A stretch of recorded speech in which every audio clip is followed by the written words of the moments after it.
It's just about 24 hours after Juan Soto signed the 15-year, $765 million contract to join the New York Mets in what is the highest contract in professional sports history. And there is a lot to unpack.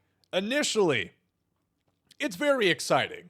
You've got a top player in the game hitting free agency kind of at an unprecedented mark, 26 years of age. You've got a ton of teams who are looking to add a big superstar to help bolster their World Series chances, and that creates a snowball effect. They keep bidding against each other. There's a time we thought it might be just $500 million. Then we heard 600. Then we heard 700. And we finalized at $765 million with the potential of it going over $800 million. So it poses the question, will the Mets regret this contract with Juan Soto? Will the other teams be happy that they did not ink this deal? Let me know in the comment section what you guys think, and let's talk about it. Now, the contract, 15 years, $765 million. It's essentially a flat contract, $51 million annually given to Juan Soto with no deferrals until, I believe, the end of the 2039 season. However, Juan Soto does have the opportunity to opt out of this contract after the 2029 season. But the Mets can essentially rescind this offer, this opt-out of Juan Soto, take away that opportunity for him to void the contract if they add on $4 million annually to that deal, essentially turning it from $51 million annually to $55 throughout the duration of the contract, making it over $800 million. And that is a shit pile of money to give to one player, especially one who has flaws in his game. Juan Soto is about as good of an offensive talent as the game has ever seen. His plate skills are incredible, and he had that coming in as a 19-year-old. It's developed throughout time, but he's just so good. He works counts. He works walks. He's never had an on-base percentage lower than 400. And he hit 240 one year. So even if he's getting unlucky, if he's hitting a ball 120 miles an hour into a glove consistently, he still gets on base and brings you value offensively. He is back-to-back years now setting career highs in home runs. He's about as clutch as any other hitter. He was the Yankees MVP in the postseason. He is so good of an offensive talent that I don't think there's a single other player in baseball, maybe Aaron Judge, that I could say solidly is a better bat than Juan Soto. Obviously, if you factor in the base running, guys like Ohtani, Bobby Witt Jr., they bring something to the table that Juan Soto does not, but there's reason to believe that his bat will not age, whereas athleticism eventually does. And again, when you look at a long-term commitment, that is what you're looking for, those skills to keep up. And I think more or less they will for Juan Soto, because already at 26, if you compare him to other outfielders around that age, he's on the slow end. He's not a good base runner. He's not very quick, despite being so youthful. And defensively, despite the two infamous Gold Glove nominations that he's received, I don't think there's ever been a point in his career where he's been more than a solid defender. And I go as far to say right now he is a bad defender. If you watch the games, if you look at his reactions to the ball, the routes that he takes, they're not good. And that's at 26. he's going to get slower. His reaction time is going to decrease, and he's going to be even worse defensively to the point where I could see in 5 years, what do we say, 2029, around the point where his opt-out window would be, he might already be reduced to a designated hitter only because he would be that much of a liability in the field. But despite those flaws, he has still received $765 million. This was a very interesting conversation from Buster Olney and Jeff Passan, where they had discussing this Juan Soto deal, and they came to the conclusion, as well as myself, that no, Juan Soto is not worth $51 million a year. If you look at his loan impact on the team, you can absolutely find better value for $51 million. When you look at the flaws defensively and on the base pass, I don't think there's too much refuting that. But I also don't think realistically anybody could be worth $51 million purely for on-the-field performance. I think the only exception to the rule of nobody being worth this amount of money is Shohei Ohtani. Of course, he got the $700 million last year, which I think partly has helped what has spurred on Juan Soto to earn so much. If one person got close to that money, someone else is bound to in the near future. But Shohei's a different entity. Obviously, he brings something pretty much unprecedented in modern baseball, the ability to both pitch and hit. He's an all-time talent. He's going to be a Hall of Famer and probably one of the greatest baseball players of all time. So the Dodgers want that for on-field, but they also see how much he brings to them off the field. He has an entire country that is rallying behind him. More people in Japan watch the World Series than in the United States. City officials have noted that tourism in Los Angeles has significantly spiked, and it's thanks to Shohei Ohtani. So not only is he going to bring you MVP caliber play on the field, he's also going to make more money than any other player could even dream of. And then all of a sudden, that $700 million doesn't seem so bad. The luxury tax is set at $240 million.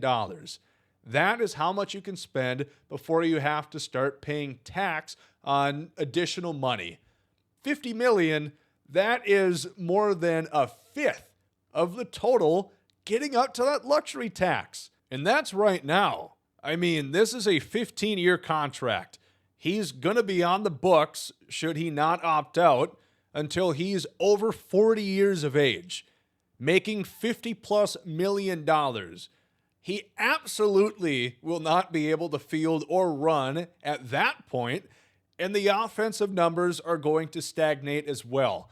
I do think that he could put up these MVP-type offensive hitting statistics for another 6, 7, 8 years because, again, he isn't relying on his speed to leg out the singles into doubles and the doubles into triples. He's not patting on WAR for his great defense. He's an excellent hitter. Everybody knows that. That's why so many teams wanted him. But even still, no, I do not think he's worth $50+ million a year. That might not matter. We'll talk about that later.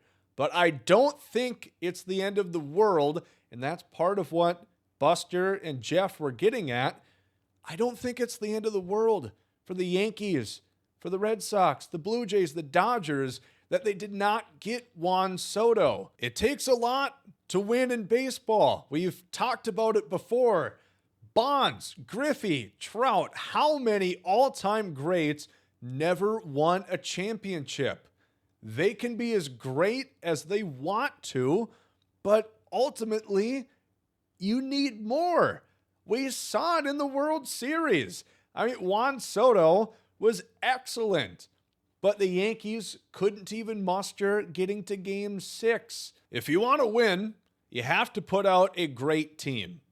$50 million for one guy on the field would capsize the possibility of putting out a great team For 29 owners, the exception is Steve Cohen because he simply does not care.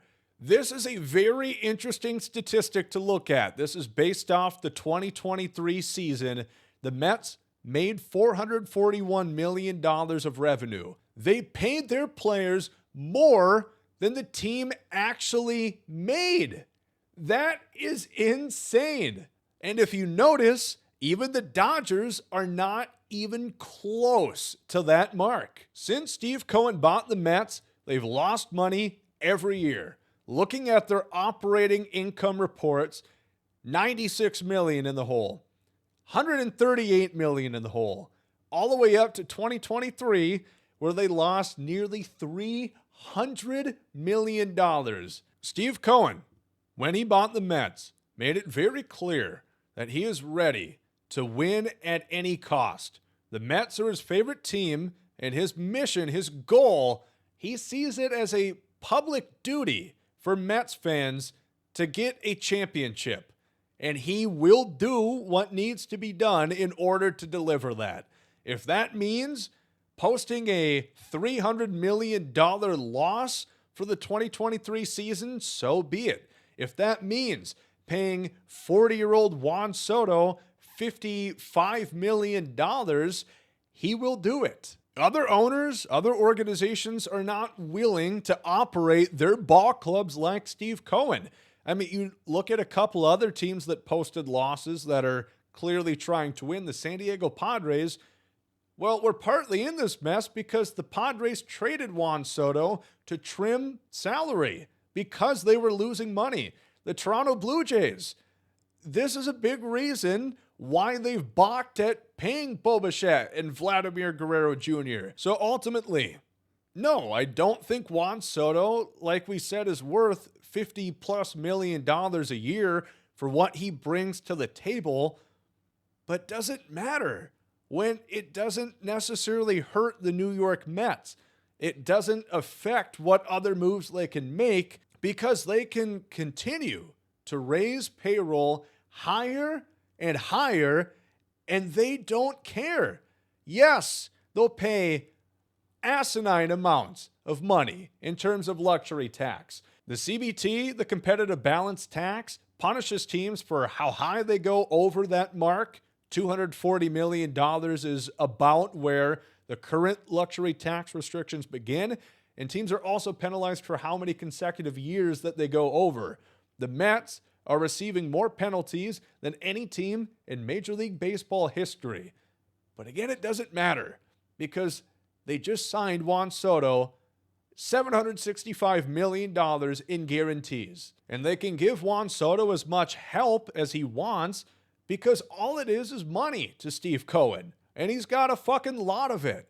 Baseball, the New York Mets, is not his only business investment. His net worth is still climbing despite him losing money on the Mets these past 4-5 years. Like we said, Steve doesn't care how much money this team cost. He wants to win. Could you find better value for $50 million? Of course you could, especially towards the back end of this contract.